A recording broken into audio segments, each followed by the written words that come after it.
Assalamualaikum warahmatullahi wabarakatuh. Okay, kita sambung penyediaan untuk video yang ketiga, iaitu macam mana kita nak mapping work program dengan 3D model, dan juga macam mana kita nak define attach item in timeliner.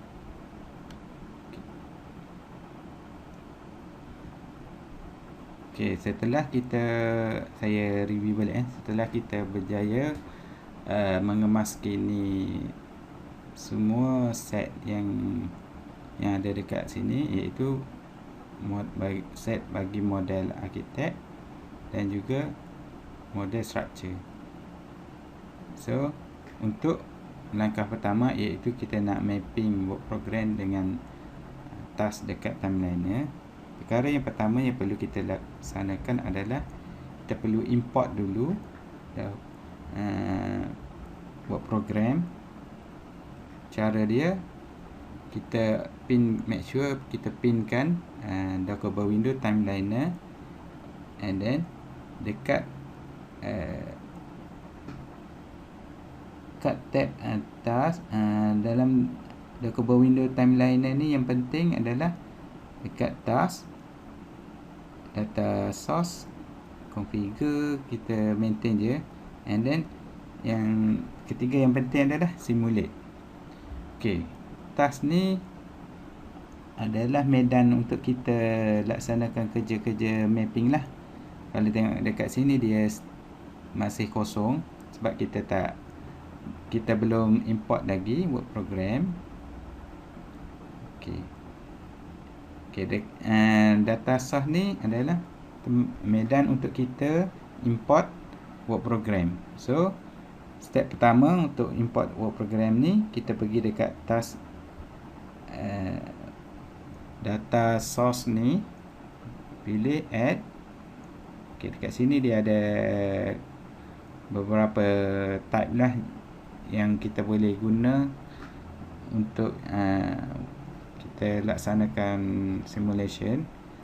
So kalau kat sini saya pilih Microsoft Project 2007 hingga 2013 lah, sebab yang kontraktor provide work program adalah dalam format Microsoft Project. So kita pilih yang ni dulu ya. Okay, bila kita dah klik Microsoft Project tu, dia akan pergi lokasi tempat kita simpan work program tersebut lah. Okay, kita pilih untuk day 1, then open. Bila keluar paparan macam ni, kita ok saja. Okay, bila kita siap import tadi, so kalau kita tengok dekat task ni, dia masih belum ada kan. So untuk kita nak biar work program tu ada kat sini, so satu lagi step yang perlu kita laksanakan adalah kita perlu refresh. Okay, bila keluar paparan macam ni, kita pilih rebuild dah. Rebuild ni sebab work program masih ada lagi. Untuk pertama kali kita pilih rebuild lah. And then kalau untuk synchronize ni digunakan bila dah ada existing Microsoft Project, and then kita nak masukkan yang baru, ini kita nak synchronize dengan yang lama. So untuk yang ni pertama kali baru kita nak import, so kita pilih rebuild lah, task hierarchy. Ok, so dia ambil masa beberapa saat lah. Ok, bila dah tu kita semak. Ok, alhamdulillah dah ada dah. Okay, kalau kat sini dia dah ada, kita semak sepintas lalu. Okay, dah ada. Okay, seterusnya macam mana kita nak mapping model ni, komponen-komponen model dalam model ni ke dalam name task name ni, dalam name task ni lah. Okey, untuk kita laksanakan proses mapping tersebut, kita perlu setting lah kolom mana yang perlu, yang kita akan gunakan, yang tak. So yang kolom yang kita akan gunakan adalah yang pertama, task type. So kita bawa ke depan dia. Cara dia, kita klik sebelah kiri mouse dan drag ke hadapan. Okey. Satu lagi kolom yang kita akan guna adalah kolom attach.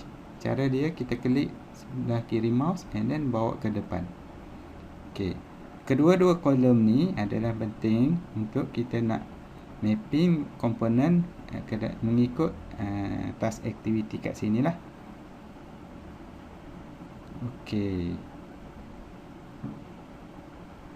Bila dah ada tu, kita boleh laksanakan kerja-kerja mapping lah. Cara dia, okay, dia ada terbahagi kepada dua. Nak kita cara kita nak mapping work program ni, model ke dalam work program ni. Okey, saya tunjuk cara pertama.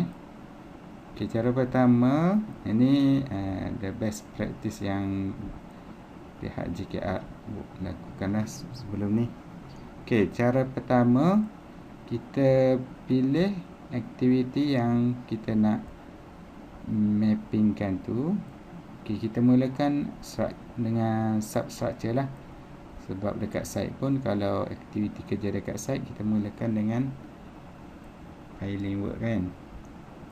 Okey, cara dia, kita pilih salah satu task name ni, and then contohnya filing work, right click pada row tu, row filing work, and then pilih attach set, and then pilih folder st, pilih file. Okey, seterusnya untuk PyCap, right click, attach PyCap. Okay. And then untuk stump, right click, attach stump. Okey. Okey, untuk superstructure pula, kita tengok kat sini dimula dengan ground beam. Ground beam, right click, attach ground beam. Okey, sebelum tu, sebelum kita attach untuk ke semua kerja-kerja structure ni, kita tengok kat sini. Kalau kita semak sepintas lalu, kalau kita tengok aktiviti superstructure ni, dia bermula dengan ground floor, and then dia terus ke roof level. So dekat sini dia tak ada pecahkan kepada beberapa level sebelum roof level lah. Sepatutnya best practice, kita lepas ground floor ni, level ground floor, kita kena ada level 1, level 2, and then baru level bumbung, roof level. So dekat sini, bila kita nampak benda ni tak betul, so kita perlu record lah. So untuk record, contohnya kalau kat sini kita detect dia tak ada pecahkan untuk aktiviti di tingkat level 1 kan, level 1 dengan level 2. So caranya, kita perlu record lah benda ni untuk kita simpan and kemukakan dalam meeting koordinasi. So untuk yang ni kita perlu record. Cara dia, kita buat satu table. Ini contoh lah.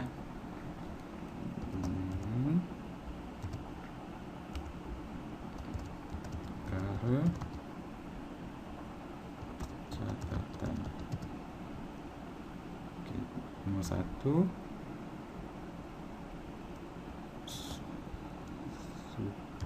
super struktur. So kita record catatan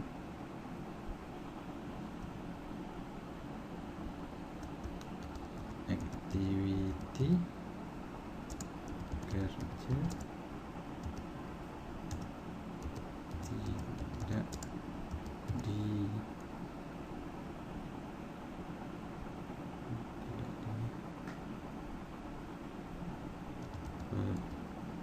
dipecahkan mengikut level.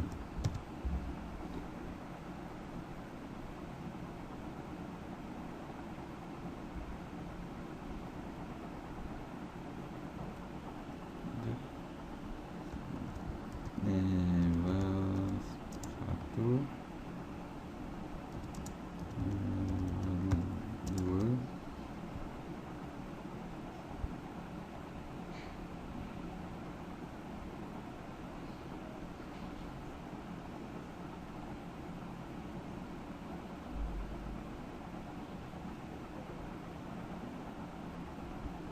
ini adalah satu contoh lah. Kalau ada lagi kita record lah.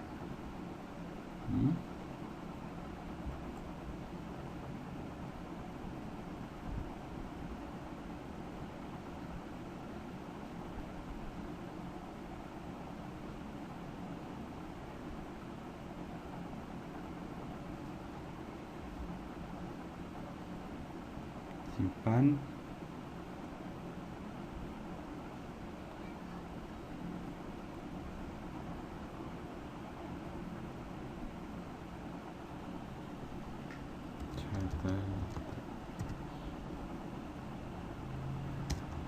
Catatan.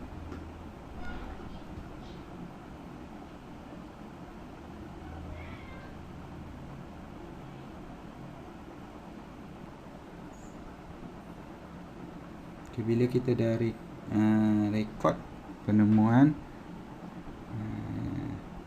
pada aktiviti yang mapping tadi, so untuk ini, untuk ground floor ni kita mapping apa yang ada je lah. Yang penting kita dah take note apa yang aktiviti kerja yang sepatutnya ada, tapi kat sini tak ada. Ok, untuk ground slab cara dia sama je, pilih folder ni, ground slab. Yang ni pun kita pilih ground slab lah, buat sama kan. Ok, kita column, attach column, pilih column arah 1. Ok, untuk roof beam kita pilih, right click, attach structural framing arah 10-12. Terasa tak ada, so kita biarkan dia kosong. Ok, itu adalah kaedah pertama lah, kita cara-cara kita nak mapping. Ok, untuk kerja-kerja arkitek pula ni, saya akan tunjukkan cara kaedah kedua lah. Dia lebih kurang kaedah pertama, cuma yang ni berlainan sikit sebab kita perlu pilih dulu komponen yang ada dekat the cover window set ni. Contohnya kita mula dengan pertama bagi kaedah 2, iaitu pilih roof, and then pergi dekat task name ni, right click, attach current selection. So dia akan appear kat sini komponen yang kita dah attach lah. So untuk gutter dan rainwater dan pipe, kita pilih yang ni, right click, buat untuk seterusnya lah. Wall,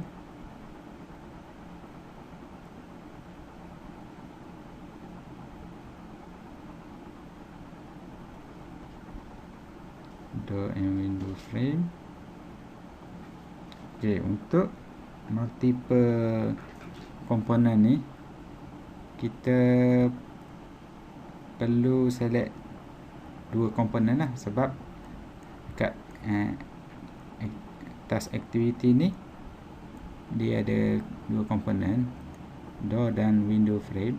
Cara dia, kita select salah satu komponen dahulu. Contoh kat sini saya pilih komponen door dulu and then window frame.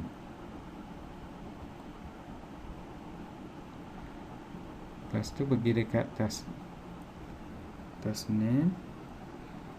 Okay, attach current selection. So kalau kita attach dua sekaligus komponen, dia akan keluar set various. Okay, untuk plastering kita ambil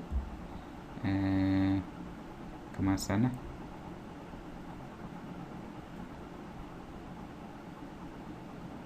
Painting pun sama, kita ambil kemasan je lah.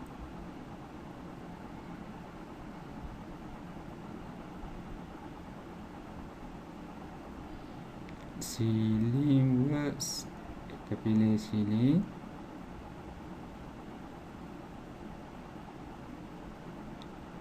Tiling, ini tak ada, so biar dia.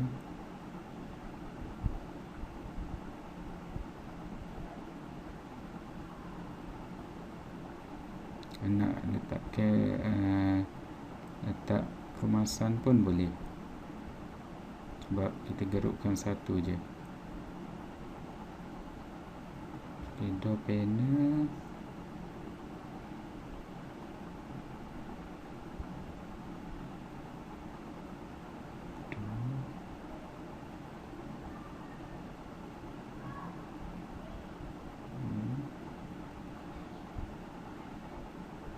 Window.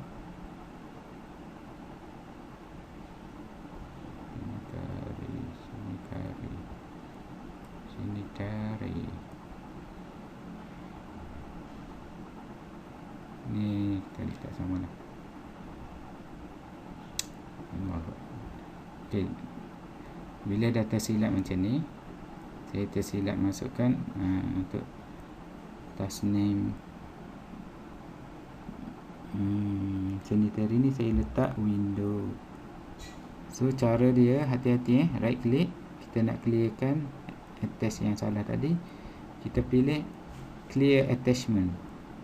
Make sure jangan delete task. Kalau delete task, kita akan delete task yang ada dekat work program ni. So cara dia, kita nak pilih clear attachment. Okay, untuk sanitary dan ni kita pilih attach sanitary fitting. Okay, attach current selection. Okay, siap. Okay, langkah terakhir selepas kita attach komponen bagi setiap task name ni, langkah seterusnya yang perlu kita laksanakan adalah kita perlu define attach item ni kan. Okay, so ni kita nak define attach item tu. Okay, dekat sini kolom yang kita akan gunakan adalah kolom task type. Okay, dekat task type ni, pergi dekat salah satu task activity ni. Okay, bila kita klik task activity tu, dia akan keluar arrow anak panah ke bawah. Okay, dekat sini dia ada 3 pilihan lah untuk kita setkan sama ada pilihan pertama construct. Construct ni maksudnya work program yang akan digunakan ni adalah untuk kerja-kerja yang akan dibina, yang di peringkat pembinaan lagi lah. Okey, untuk nombor 2 ni adalah untuk kerja-kerja demolish, iaitu kerja-kerja perubahan lah. Okey, last sekali yang ketiga ni adalah untuk temporary. Kalau untuk temporary ni adalah untuk kerja-kerja, contohnya pemasangan scaffolding, mobile crane apa, kita boleh set juga. Okey, untuk sesi kali ini adalah kita ada peringkat pembinaan course. So kita pilih construct. So semua task yang kita dah attach tadi, kita perlu tukar task type ni kepada construct.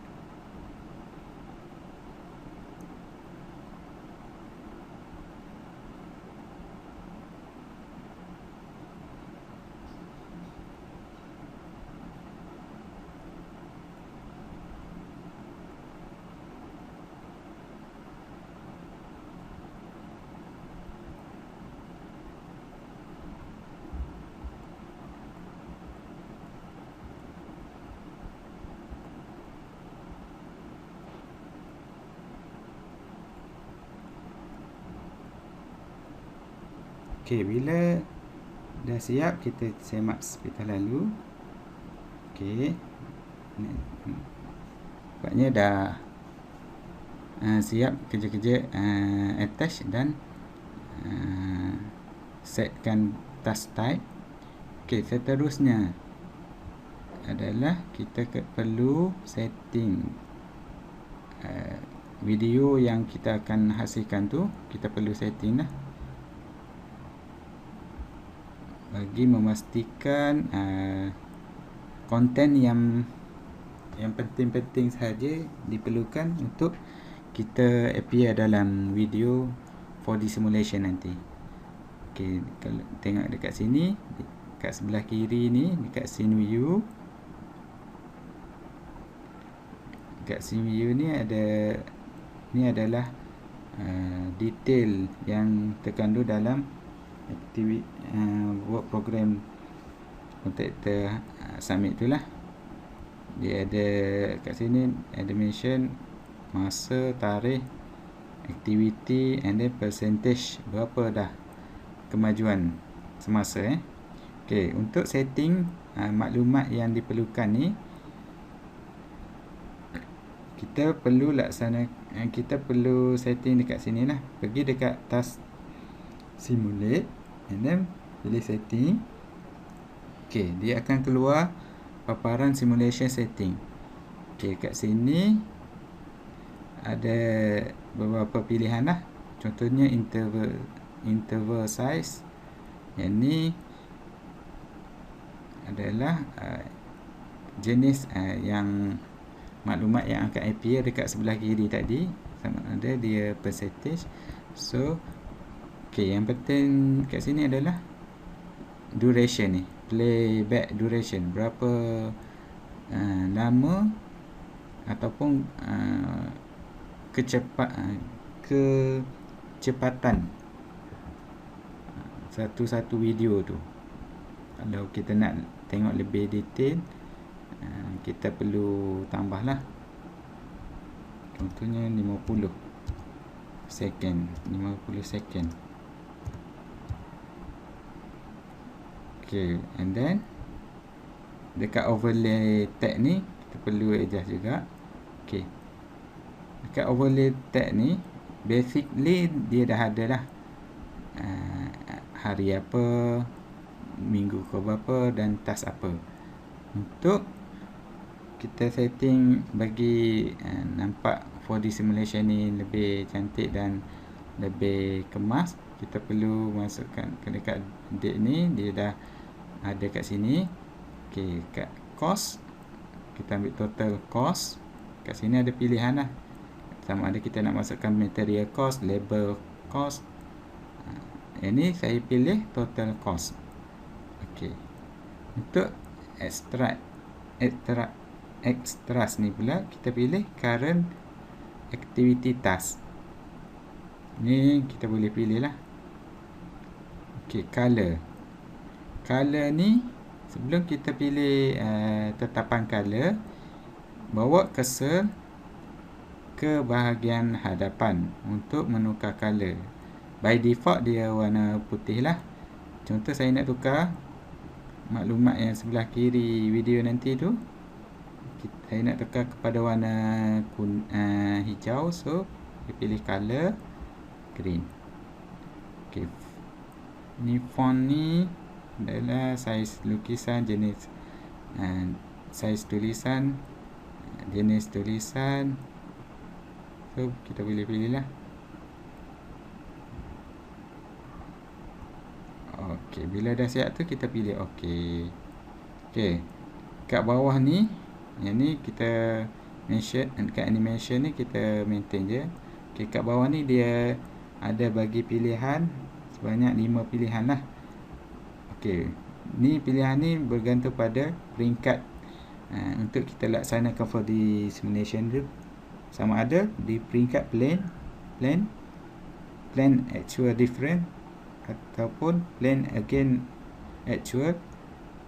Yang ni dah, kalau dah construct dekat site lah, actual, kita boleh pilih untuk actual saja, actual, plane different.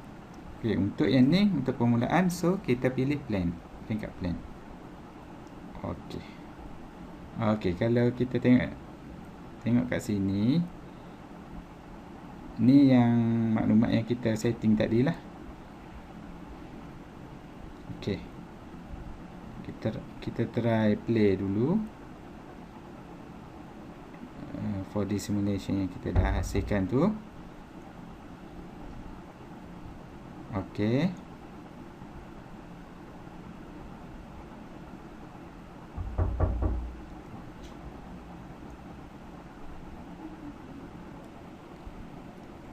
kita tengok selepas kita simulate ni,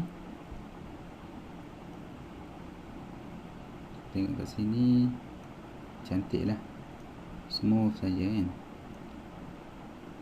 Okey. Untuk next video, kita akan ke video nombor 4 lah. Kita nak define verify work program, and then kita nak monitoring work program progress. Yang ni main output daripada 4D simulation lah. So kita akan bertemu untuk di sesi seterusnya, iaitu di video 4.